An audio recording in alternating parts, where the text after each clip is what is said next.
በባህር በር ጉዳይ ከኢትዮጵያ በተሰማው አቋም ኤርትራውያንና ደጋፊዎቻቸው ድምጻቸውን እያሰሙ ይገኛሉ። በአሁኑ ወቅት በትግራይ ፖለቲካ ውስጥ ጎልተው ከሚታዩ ፖለቲከኞች መካከል ቀዳሚ የሆኑት አቶ ጌታቸው ረዳ ከክልሉ ጊዜያዊ አስተዳደር ፕሬዝዳንትነት ከተሰናበቱ በኋላ በጠቅላይ ሚኒስትሩ የአማካሪነት ኃላፊነት ተሰጥቷቸዋል። ጉዳዩም እጅግ እያነጋገረ ይገኛል። ዶክተር ደብረጽዮን ገብረ ሚካኤል ምን ምላሽ ሰጥተዋል ስለሚለው በስፋት በዝርዝር መረጃችን የምናስደምጣቸው ይሆናል። ሰላም ጤና ይስጥልን። በመላው ክፍለ ዓለማት የምትገኙ የዴ ታርጌት ኒውስ ቤተሰቦቻችን በያላችሁበት የዓለም ስፍራ ሁሉ ሰላማችሁ ይብዛልን እያልን እነሆ ለቻናላችን አዲስ ከሆናችሁ ቻናላችንን ሰብስክራይብ በማድረግ ቤተሰብ እንድትሆኑን በተጨማሪም የደወል ምልክቱን በመንካት ዘላቂ ቤተሰብነትን ከኛ ጋር እንድትመሰርቱ እንዲሁም በየዕለቱ የምንለቃቸውን ቪዲዮዎችን ከወደዳችሁ ላይክ እና ሼር እንድታደርጉልን እየጠየቅን ወደ መረጃዎቹ እናመራለን። መልካም ቆይታ።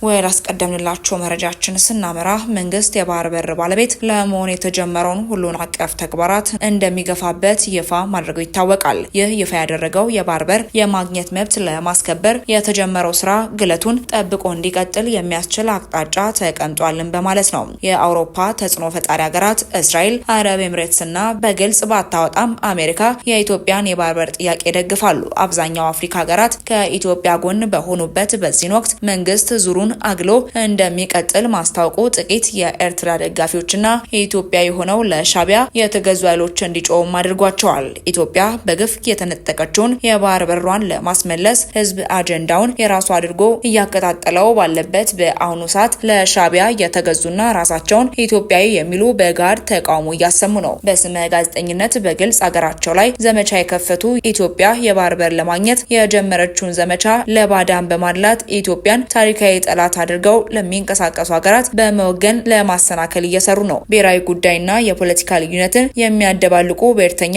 የፖለቲካ ድርጅት መሪዎች ሀሳባቸውን መሸጥ ባይችሉም እለት ዕለት ከሻቢያ ጋር አብረን እንሰራለን በሚል እየፎከሩ ነው። የጸጥታ ምክር ቤቱ ግን ሁሉንም መቆጣጠሩን በመግለጽ ኢትዮጵያ የባህር በር የማግኘት መብቷን ለማስከበር ወደፊት ማለቱንም አረጋግጧል። ምክር ቤቱ ያወጣው መግለጫ እንዳለም በአዲስ ዘመን ላይ ታትሟል። ወደ ቀጣይ መረጃችን ስናመራ በአሁኑ ወቅት በትግራይ ፖለቲካ ውስጥ ጎልተው ከሚታዩ ፖለቲከኞች መካከል ቀዳሚ የሆኑት አቶ ጌታቸው ረዳ ከክልሉ ጊዜያዊ አስተዳደር ፕሬዝዳንትነት ከተሰናበቱ በኋላ በጠቅላይ ሚኒስትሩ የአማካሪነት ኃላፊነት ተሰጥቷቸዋል። በህወሓት መሪዎች መካከል በተፈጠረው የተካረረ አለመግባባት በጊዜያዊ አስተዳደሩ መሪነት ለመቀጠል ያልቻሉት አቶ ጌታቸው ረዳ የጠቅላይ ሚኒስትሩ የምስራቅ አፍሪካ ጉዳዮች አማካሪ ሆነው ተሹመዋል። በትግራይ ከተካሄደው አውዳሚ የሁለት ዓመት ጦርነት በኋላ ከፍተኛ የህወሓት አመራር በጠቅላይ ሚኒስትሩ ሲሾም አቶ ጌታቸው ረዳ የመጀመሪያ ናቸው። ይኸውን በጠቅላይ ሚኒስትር አብይ አህመድ የተሰጠው ሹመት ይፋ የሆነው ለአቶ ጌታቸው ረዳ የጊዜ አስተዳደሩ ስልጣናቸውን ለጀነራል ታደሰ ወረደ ካስረከቡ ከ3 ቀናት በኋላ ነው። አቶ ጌታቸው ረዳ በጠቅላይ ሚኒስትር ኃይለማርያም ደሳለኝ በስልጣን ላይ በነበሩበት ጊዜ ልዩ አማካሪያቸው ሆነው የሰሩ ሲሆን አሁን የተሰጣቸው የአማካሪነት ሹመት ሁለተኛቸውም ነው። አቶ ጌታቸው ረዳ በፌዴራል መንግስትና በትግራይ ክልል ውስጥ በኃላፊነት በቆዩባቸው ዓመታት በሀገር ውስጥና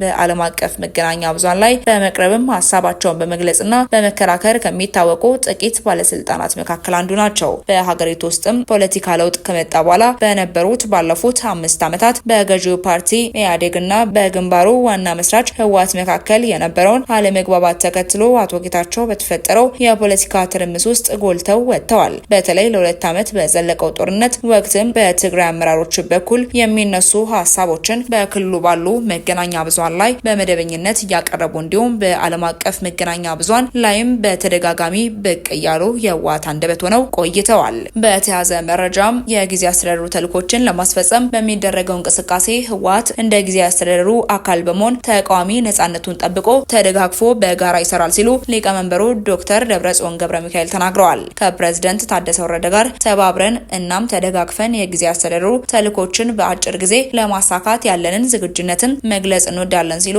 ሊቀመንበሩ ዶክተር ደብረጽዮን ገብረ ሚካኤል ተናግረዋል። የፓርቲው ማዕከላዊ ኮሚቴ አባል የጊዜ አስተዳደሩ ፕሬዝዳንት በመሆን ስራ ለጀመሩት ሌተናል ጀነራል ታደሰ ወረደ ሚያዝያ 2 ቀን 2017 ዓ.ም ባዘጋጀው መድረክ ባደረጉት የመልካም ስራ ምኞት ንግግርም አስታውቀዋል። ግልጽ ተልዕኮችን ይዞ የተቋቋመው የጊዜ አስተዳደሩ ተልዕኮችን አልፈጸመም ብቻ ሳይሆን በትግራይ ህዝብ ላይ ጉዳት አድርሷል ያሉት ሊቀመንበሩ ተልዕኮቹን የሚፈጽም ጊዜ አስተዳደሩ ሆኖ እንዲስተካከል እንዲስተካከል ለማድረግም የሚያስችሉ ሁኔታዎችም ተፈጥረዋል ማለታቸው ከፓርቲው የተገኘው መረጃ ያሳያል። ዋናው ነገር ጊዜያዊ አስተዳደሩ ተስተካክሎ ህዝቡ የሚጠብቀውን ተልዕኮቹን በፍጥነት ማሳካት ነው ብለዋል። በወራሪ ኃይሎች ቁጥጥር ስር የሚገኘው ህዝባችንና ሉዓላዊ ግዛታችንን ነጻ ማውጣት፣ የተሰደደና የተፈናቀለ ህዝባችንን ወደ ቀዬው እንዲመለስ ማድረግ፣ የክልሉን ሰላምና ጸጥታ ማስጠበቅ እናም የክልሉን መልሶ የመገንባት ስራዎችን በማፋጠን የትግራይ ህዝብ በመረጠው መንግስት የሚተዳደርበትን መንገድ ለማመቻቸት ተደጋግፎ ለማሳካት ዝግጁ መሆናችንን ለፕሬዝደንቱ መግለጽ እንወዳለንም ሲሉም ዶክተር ደብረጽዮን ገብረ ሚካኤል ገልጸዋል። ፕሬዝደንቱ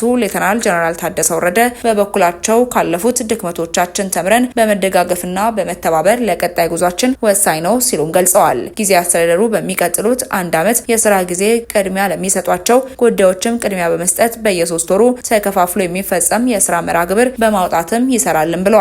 የህዝቡን ችግር ለመፍታት ህወሓትና ጊዜያዊ አስተዳደሩ ተጋብዘው ይሰራሉ ያሉት ፕሬዝደንቱ በትግራይ አሁን ያለው ችግር የወለደው የህዝቡ ጥያቄ ለመመለስና መልካም ትሩፋትን ለመተው እርስ በርስ መደጋገፍ ተገቢ ነው ሲሉም አስታውቀዋል። ሌተናል ጀነራል ታደሰ ወረደ በጽህፈት ቤታቸው በመገኘትም በይፋ ስራቸው መጀመራቸውንና የአስተዳደሩን ካቢኔ መሰብሰባቸው ሚያዝያ 2 ቀን 2017 ዓ.ም በስፋት ተዘግቧል። ፕሬዝዳንት ሌተናል ጀነራል ታደሰ ወረደ የጊዜያዊ አስተዳደሩን የካቢኔ መደበኛ ስብሰባ ሚያዝያ 2 ቀን 2017 ዓ.ም ማካሄዳቸውንና በሚቀጥሉት ወራትም በሚከናወኑ ተግባራት ላይ አቅጣጫና የስራ መመሪያ መስጠታቸውንም በዘገባችን አካተናል። ፕሬዝዳንቱ በቅርቡም ህዝባዊ ኮንፈረንስ በማካሄድ በነባራዊ ችግሮች ላይ አፋጣኝ መፍትሄዎች እንደሚቀመጡም ገልጸው ሁሉም የክልሉ የፖለቲካ ድርጅቶችና ሌሎችም የህብረተሰብ ክፍሎች በትግራይ ብሔራዊ ጥቅም ላይ በጋራ እንዲሰሩ የሚያስችል አካሄድም ይዘረጋል ማለታቸውን ተመላክቷል። ወደ ተመልካቾቻችን ለእሳቱ የነበሩ መረጃዎቻችን እኚህን ይመስሉ ነበር። አብራችሁን ስለነበራችሁ እጅግ አድርገን እናመሰግናለን።